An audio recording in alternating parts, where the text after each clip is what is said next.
George is the founder and CEO of Stratfor. Rather than try to tell you what Stratfor is, I thought I'd ask George to tell us what Stratfor is.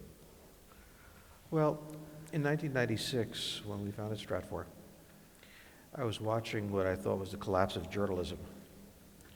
And by that I mean the deep, non-ideological, non-opinionated analysis of the world. And there were all sorts of things in 1996 in that period that were being celebrated as phenomenal. The world would never see war again, stuff like that. And the New York Times and the rest were leading it. And I thought it was time that many of the things that were in the world of intelligence be brought into the public. The internet and a bunch of other things made information cheap, easy to obtain. Analysis was crucial. Impartial, non-ideological, to the extent possible, objective analysis of what is going on in the world. And so we started Stratfor, and it was intended to be an intelligence organization using intelligence methods. Now let me draw a distinction between intelligence and espionage, which is well known in the CIA between the Director of Intelligence, which does analysis, and Director of Operations, which does the things that you would expect it to do. Intelligence does not mean espionage. It means looking at the world in a certain way, collecting information efficiently. It is about analysis. And that's what we did. We wanted to, in an age when information about the world was becoming less and less understandable, create a platform that we could use intelligence to serve the public. And as I'd like to say, it was what we called a learned public that we were appealing to, which is a term no longer used widely. But it meant it wasn't for Washington, it wasn't for foreign policy, people who made their livings at foreign policy. It was for people who were citizens and cared about such things. And that's what Stratfor is. And then, of course, you're the author of a number of books. The most famous one is probably The Next 100 Years, which is actually a history of the 21st century of a kind, which is all the more remarkable for the 21st century not having yet unfolded. But at the same time, it is also a book that, in its earliest predictions, which is to say the ones in which you discussed what might be happening by, say, the year 2014, it's a book whose predictions have been vindicated. And so why don't you tell us a little bit about your method in that book? What were you trying to do and how? Well, there's a belief, particularly in the business community, that anything is not quantitative can't be predicted. You can predict, many things. You can sit in a room and watch a man and a woman together and say they will fall in love. There are all sorts of non-quantitative things that you can do. And this was an attempt to show how we predict such things.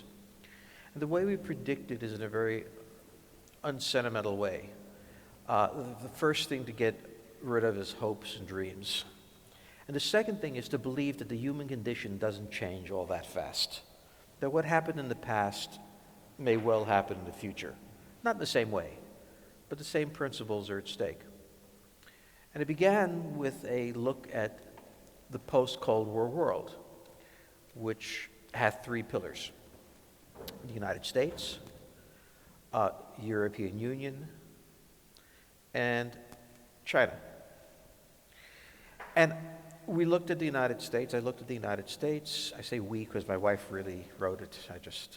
She doesn't put her name on it for her reasons. We looked at the future of the United States, and it was clear to us that the United States is going to withdraw without victory from the Islamic wars, Iraq, Afghanistan, and some other lesser things. We looked at the European Union. I looked at the European Union, and it was unsustainable. At the center of the European Union was Germany, deriving 40% equivalent of its GDP from exports. using a free trade zone to overwhelm economies like Slovakia and others with goods that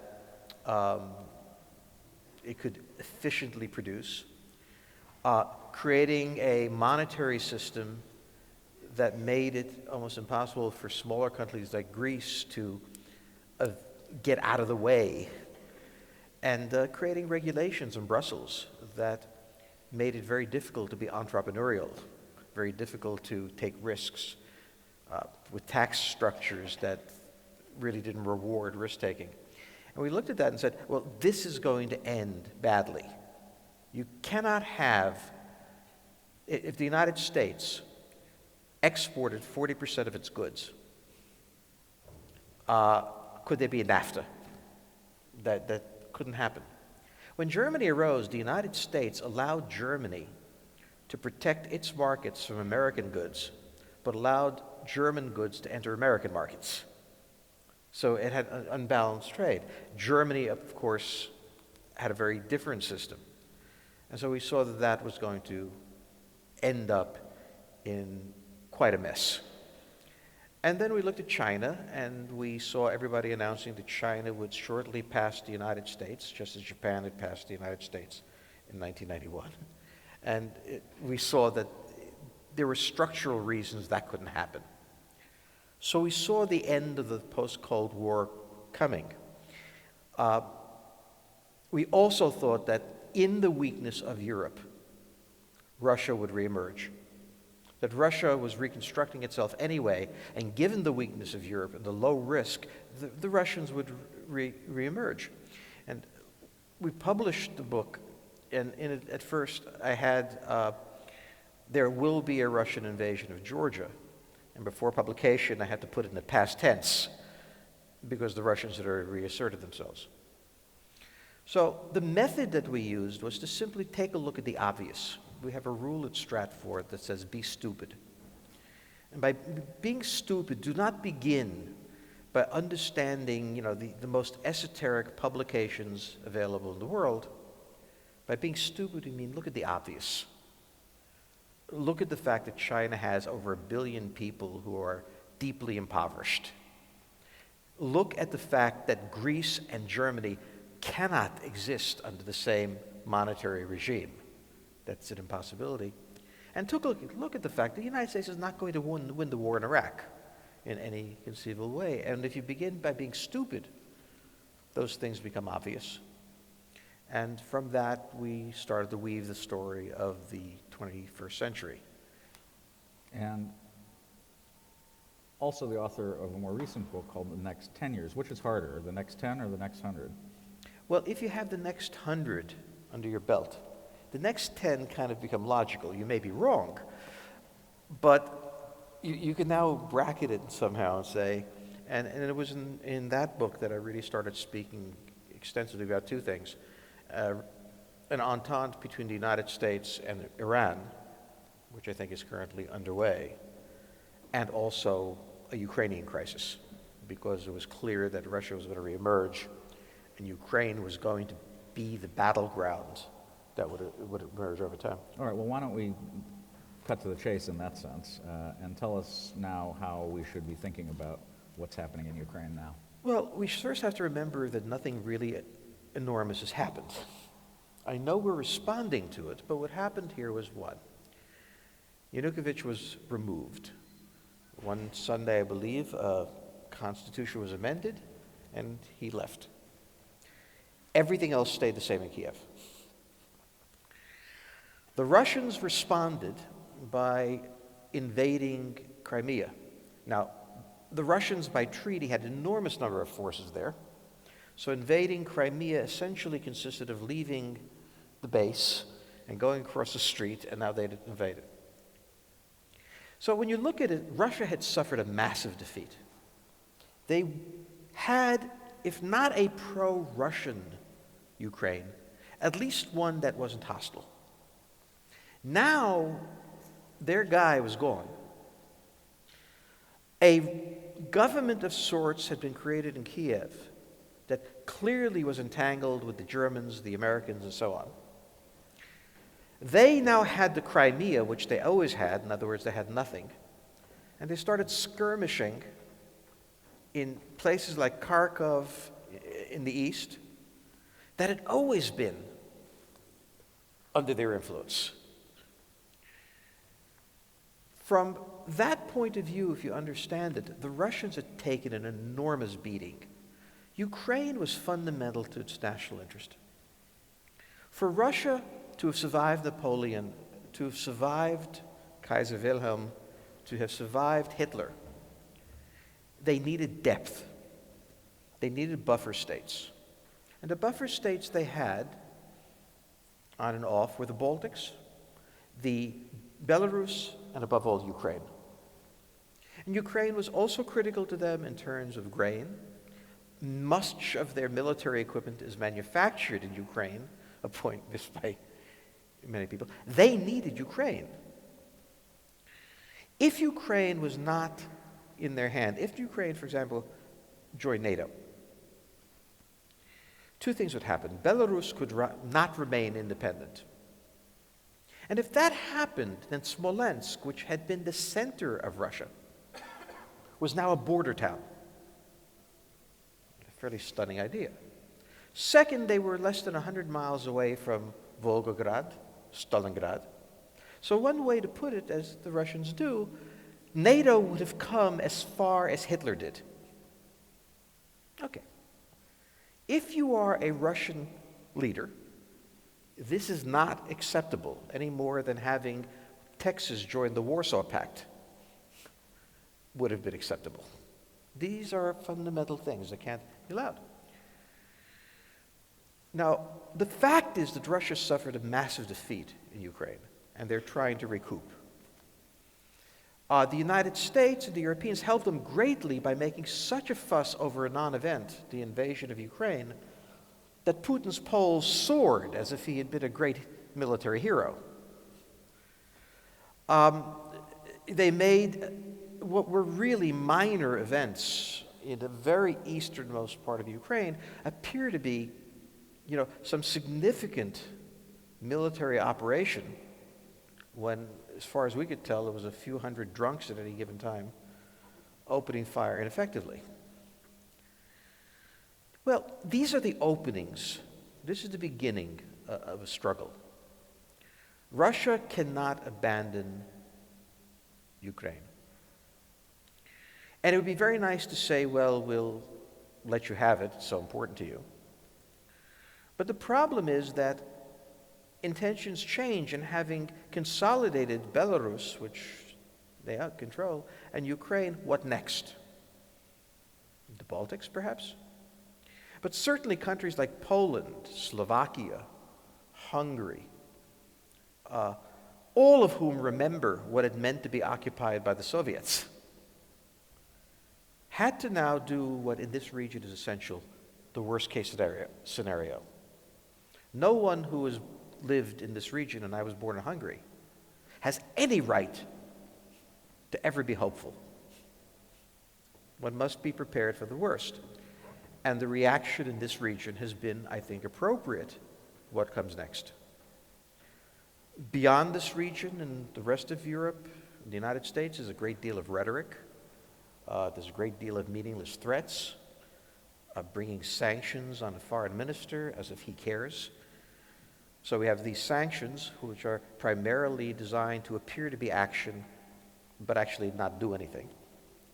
And so we have to now understand where we are. We are 2 months into the post-Cold War world. We're 2 months into a period of time when the relationship between the United States and Europe and the Russians has changed fundamentally. But we're only 2 months in.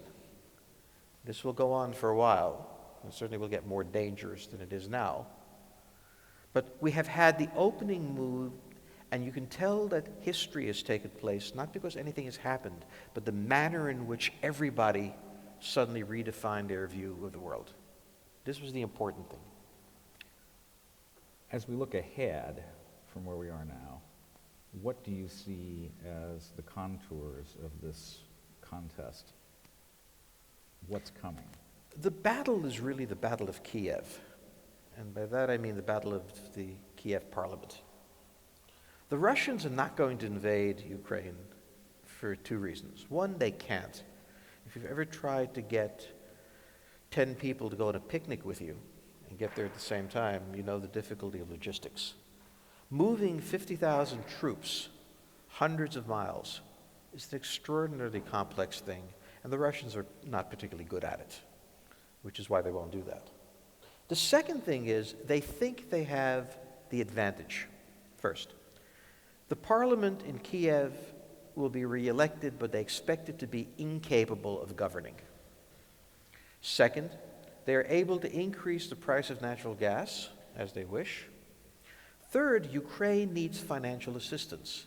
The IMF loans given by the West to Ukraine were there to repay Western institutions that held Ukrainian bonds.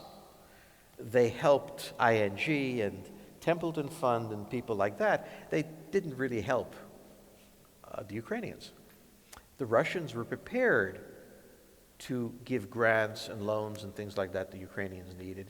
The Europeans can't, because how can you give money to the Ukrainians and then squeeze the Cypriots, the Greeks, the Spaniards, and everyone else? They have an entire region that can't. And the United States certainly won't, for all that discussion. And so where this plays out as a political battle, if you remember in the Cold War, there were wars, but most of the battles were political battles in third world countries trying to control the regime, with each side bribing, manipulating, conniving, and all the things you'd want. So as a first stage, that will become, the step. If the Ukrainians can create a stable government that's impervious to outside manipulation, then it won't happen. If they could do that, they wouldn't have been in the situation they were before. And again, being stupid, I don't know why what was before will go away now. Well, just to back up for a minute, if there had been a politician in Ukraine of exceptional brilliance and capability, how would that politician have played the Ukraine situation? Well, firstly, I don't think he would have allowed a democracy to exist. The problem is that Ukraine is a highly fragmented country. Fragmented socially, fragmented along religious grounds, fragmented in many ways. In a democracy, what that means is coalition building, where the different fragments come together and build coalitions. These fragments don't easily form coalitions. And so, although I'm totally committed to constitutional democracy, and I would not like to live in anyone that wasn't, I do understand how dictatorships emerge. They don't necessarily emerge by psychotic people, wanting things. They emerge because they have a foreign threat. They cannot build a stable government at home. They either continue it and have that foreign threat overwhelm it, or they impose something. Lukashenko maintains a degree of independence in Belarus. He's not a nice man. He may not even be a sane man, but he maintains that. He gives away what he has to. He keeps what he can. I'm not sure it's worth it, but that's what he does. So if a brilliant politician would have done what the most difficult thing of all, impose a dictatorship and convince everybody it's a democracy. And that's hard. And Ukraine doesn't have anyone to pull that off. But there must be a powerful government in Kiev. There isn't a powerful government in Kiev, and therefore it will be a battleground now.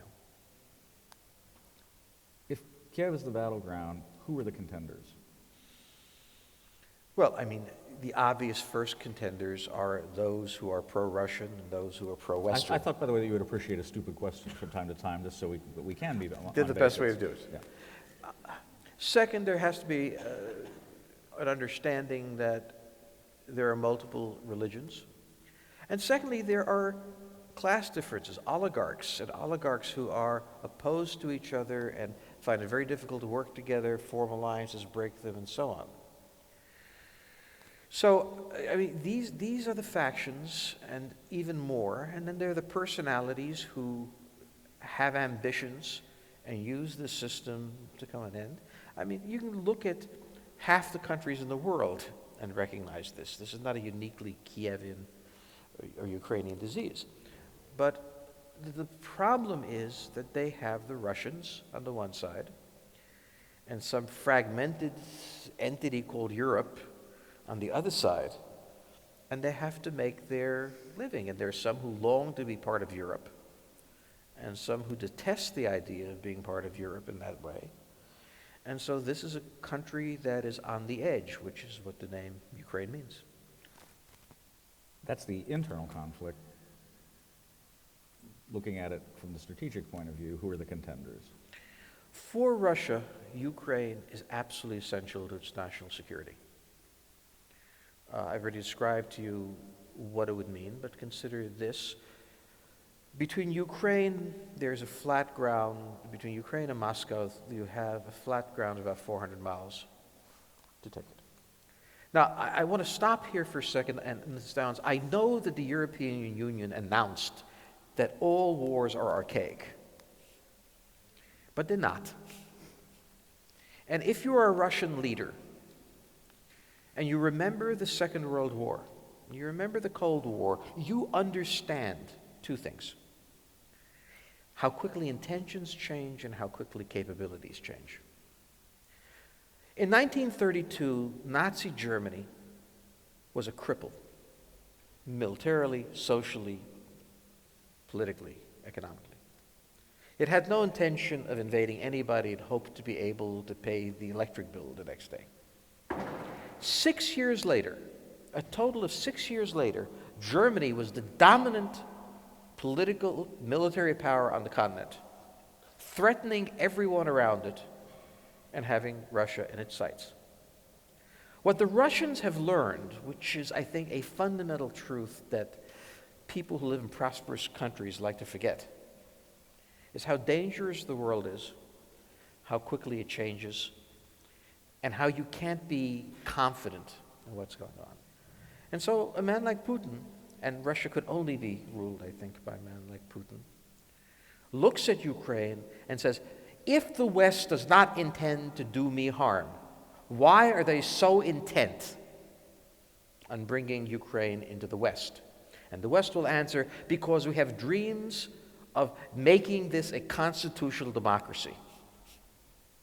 And to which the Russians answer, that is the least plausible of all explanations. So they look at the efforts the West makes. They look at the U.S. Undersecretary of State for Europe, Nuland, coming to Kiev and handing out cookies, of French and German foreign ministers, and the Russians say, this is very important to you. You've got a lot of people here. And so why is it important to you? Well, this is the beginning of the conflict. I think it's true subjectively that the West had no particularly bad intentions to the Russians in mind. Hard as it is to believe, I think the Russians, having been thoroughly surprised by what happened in Kiev, really didn't have any strategic, bad intentions. But when the Russians looked at the West, they assumed the worst. And when the West looked at Russia assuming the worst, they assumed the worst. And such are the way conflicts begin. And in this conflict now, the Russians are terrified about the reversal in Ukraine, are working to reverse that. And now the countries on the border of Ukraine are terrified of what will happen if the Russians do reverse that. And so at our meeting today, there was a great deal of talk about what Polish military policy would be, or Slovakian military policy, or Hungarian. And that was the first time in a very long time that I heard Europeans talking about this. And that represented a real change. And I think that's significant, because the strategic question is this. If the Russians control the Ukraine, and they control Belarus, they can project force against all these countries if they wish. And in the past, they did wish. And if the West controls Ukraine, they can project force against Moscow if they wish. And while we know we don't wish, they're not so sure. And that's the strategic foundation. Let's break down the West a little bit, because I don't think this conflict looks the same, and I happen to know that you don't think this conflict looks the same from Warsaw as it does from Berlin or Paris. Who are the key deciders when policy decisions are going to be made about how to respond to this? In this war, the key deciders are going to be Warsaw, Bratislava, Hungary, Bucharest. In other words, if these countries do not make a decision to build an alliance structure that can allow them to resist to some extent, then no other power, certainly not the United States. I have to interrupt you here, because aren't these countries members of NATO? Yes. NATO is a very, very nice place to have parties, cocktails, meetings like this. It is no longer a military alliance. A military alliance has two things. The first thing is the military. Second, the mission. The problem of NATO is that the Spaniards are not going to go to war or deploy forces in the Baltics. Any one country can prevent military action unless they are attacked. But nobody's going to build up their forces. The Europeans have drawn down their forces to the point that they can no longer project meaningful power. The French still have some, the British still have some. The British don't play with the Europeans, they play with the Americans, and the French play only with themselves. The real mystery here is what Germany's position is. This is the most important question of Europe. This is the most important question in the context of the European Union. What will Germany's policy be to the devastating depression that has gripped the Mediterranean part of Europe? What will it do? It is the wealthiest power. It has disproportionate control over the institutions of Europe. What will it do? Now we have the second question. The Russian question is now opened again. It was closed, now it's open. What will the Germans do? Because they are the potentially most powerful force in here. But what do the Germans want? They want everybody to go away and leave them alone. German national strategy is to ignore the crisis in Southern Europe and certainly not get deeply involved in a military adventure to the east. Therefore, since the western part of the European peninsula is not going to become engaged, and the Germans, who are dependent on Russian natural gas, show no inclination to get engaged, the only one who can get engaged is the United States. And the United States, we haven't had a war in 2 years. It's feeling a little frisky here, guys. This is the United States you're dealing with. But the United States always comes into a war late and heavy, as I put it.